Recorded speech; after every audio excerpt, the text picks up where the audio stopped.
Good evening बच्चों, welcome to the channel of education vibes. स्वागत करता हूं आप लोगों का फिर से हमारे यूट्यूब चैनल पे। तो बेसिकली आज का जो टॉपिक है वो क्लास 9th का ग्रेविटेशन है। तो ग्रेविटेशन के बारे में बात करूंगा आज। तो उससे सबसे पहले तो मैं ये चीज़ बता दूं कि ये जो वीडियो है ये फर्स्ट वीडियो होगा आई थिंक सो बोर्ड पे अपडेटेड वे, और आने वाले दिनों में ट्राई करूँगा कि इसी तरह का वीडियोज़ मैं लेके आऊँ। तो विदाउट वेस्टिंग आवर टाइम तो स्टार्ट करते हैं। बेसिकली हम लोग ग्रेविटेशंस के बारे में पढ़ना। तो ग्रेविटेशन चैप्टर जो है वो क्लास 9th का चैप्टर 3rd है। और मैं चैप्टर्स इसलिए सजेस्ट किया या मैं चैप्टर इसलिए चुना अभी क्योंकि मैं ऑफलाइन सेशन में जहाँ पे मैं क्लास लेता हूँ वहाँ पे मैं यही चैप्टर्स को अभी कंटिन्यू कर रहा हूँ। तो उन बच्चों को भी हेल्प हो जाएगा जो मेरे से ऑफलाइन बैचेस में पढ़ रहे हैं फ़िलहाल। तो चलिए मूव ऑन करते हैं चैप्टर्स के पॉइंट पे। तो सबसे पहला टॉपिक है मेरा ग्रेविटेशंस। ग्रेविटेशंस जो है वो एक मीन्स कि सिंपल अगर बोले तो अगर आप लोग ग्रेविटेशन से समझते होंगे तो एक तरह का फोर्स है और वो फोर्स जो है वो है आपका अट्रैक्शन। फोर्स दो तरह का होता है, या तो एक अट्रैक्शन होगा या रिपल्सन होगा। अगर सेम मिलते हैं तो रिपल्सन और अपोजिट मिले तो अट्रैक्शन। बट ये फोर्स के बारे में अगर हम बात करें ग्रेविटेशन फोर्स, तो ये बेसिकली एक अट्रैक्शन फोर्स है। क्लियर? अट्रैक्शन फोर्स है। ये एक अट्रैक्शन फोर्स है जिसको कि मोस्ट प्रोबेबली न्यूटन ने एक्सप्लेन किया था, जो कि क्लास 9th में पढ़ना है। न्यूटन्स ने ग्रेविटेशन फोर्स को एक्सप्लेन किया था और उन्होंने एक लॉ दिया था, यूनिवर्सल लॉ ऑफ ग्रेविटेशन। तो इस लॉ में उन्होंने बताया था कि कैसे किसी भी दो बॉडी के बीच में ऑन दिस यूनिवर्स, ठीक है, इस पूरे यूनिवर्स का बात करें अगर हम, तो कितने भी बॉडीज़ जो हैं, बहुत सारे बॉडीज़ यूनिवर्स में पता होगा आप लोगों को।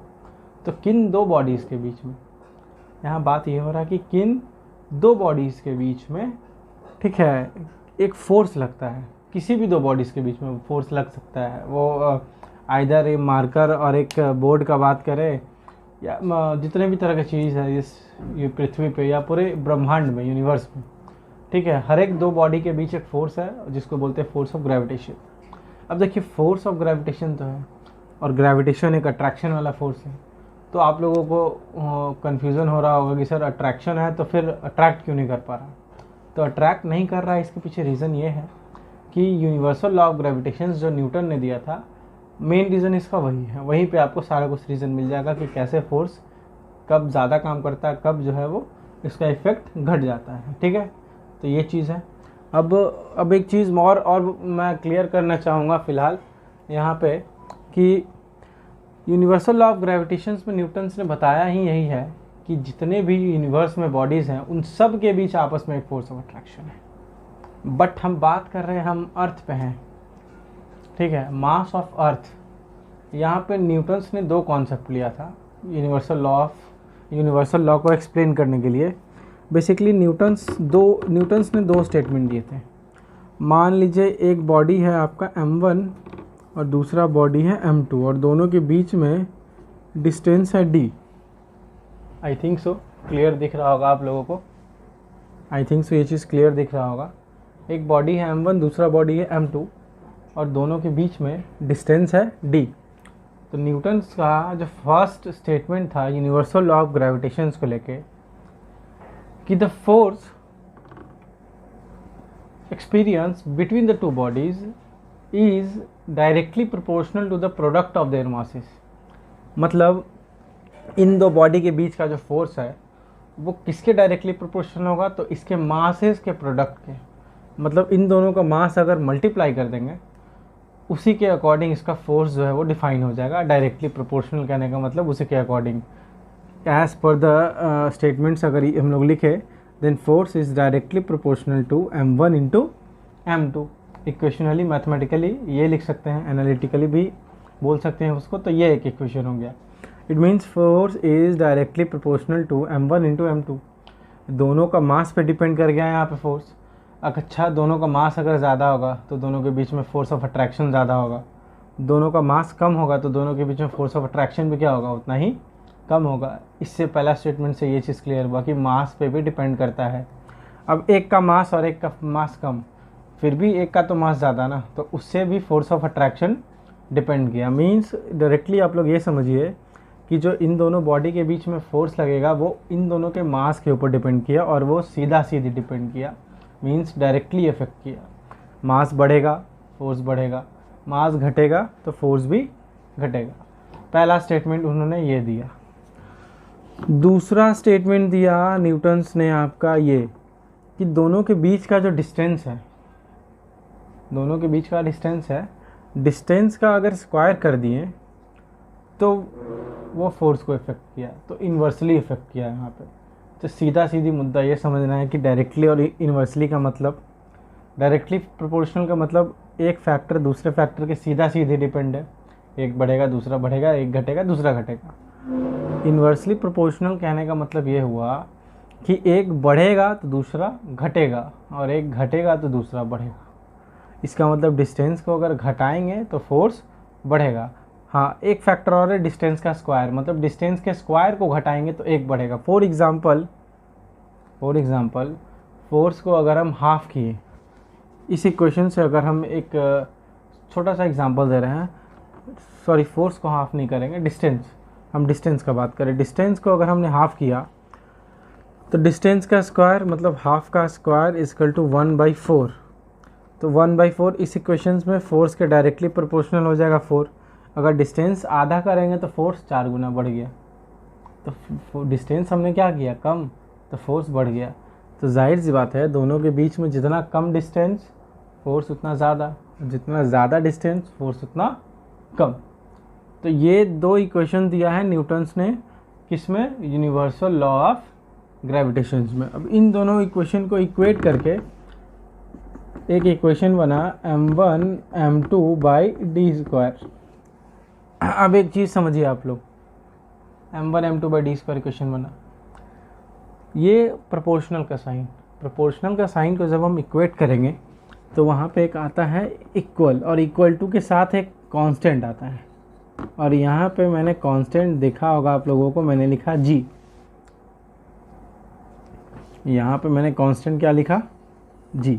ये g जो है, g, इस g को बोलते हैं ग्रेविटेशनल कांस्टेंट। इस g को बोलते हैं ग्रेविटेशनल कांस्टेंट। ये चीज़ तो फिज़िक्स का हर एक थ्योरी, हर एक फार्मूला में आपको मिलेगा कि प्रोपोर्शनल का साइन जब भी इक्वेट होता है तो वो इक्वल टू के साथ साथ एक कांस्टेंट को भी लेके आता है, जो कि उस प्रोपोर्शनल के साइन को ईजिली रिप्लेस करता है, या कह सकते हैं कि उस प्रोपोर्शनल के साइन को एक कांस्टेंट के टर्म में चेंज कर दिया। मींस जी जो है वो कांस्टेंट है, ठीक है, और इसका वैल्यू कांस्टेंट है, तो इसका वैल्यू क्या होना चाहिए, फिक्स होना चाहिए। आप लोगों ने मैथ्स में पढ़ा होगा कांस्टेंट और वेरिएबल। वेरिएबल्स का मतलब वैल्यू चेंज, जिसका वैल्यू टाइम टू टाइम या इक्वेशन टू इक्वेशन चेंज हो गया, और कांस्टेंट का मतलब उसका value all over the equation या कहीं भी उसका वैल्यू फिक्स है, वो चेंज नहीं हो सकता। ये हो गया आपका g का वैल्यू। तो एक फार्मूला बना यहाँ पे F = g m1 m2/d²। किसी बुक में d के जगह r भी मेंशन करता है, तो कंफ्यूज नहीं होना है। यहाँ d भी लिख सकते हैं और d को हम लोग r से भी रिप्रेजेंट करते हैं। Both represent the distance between the two mass. दोनों क्या रिप्रेजेंट करेंगे, दोनों मास के बीच का डिस्टेंस। तो कन्फ्यूज़न नहीं होना है यहाँ पे, ठीक है। यहाँ पे force = g m1 m2/r²। g जो है वो कांस्टेंट का वैल्यू होता है, और न्यूटन्स ने इसका वैल्यू दिया था 6.67 × 10⁻11 न्यूटन मीटर स्क्वायर पर kg²। न्यूटन मीटर स्क्वायर पर kg² इज़ द यूनिट, ठीक है, और g का वैल्यू है 6.67 × 10⁻11 न्यूटन मीटर स्क्वायर पर kg²। ये वैल्यू न्यूटन्स ने एक्सपेरिमेंटली डिराइव किया, ठीक है। बहुत बच्चों का सवाल था इससे रिलेटेड कि सर इसका डिराइवेशन हमको पढ़ना है कि नहीं पढ़ना है। तो नहीं, 9th क्लास में तो इसका डिराइवेशन नहीं पढ़ना है।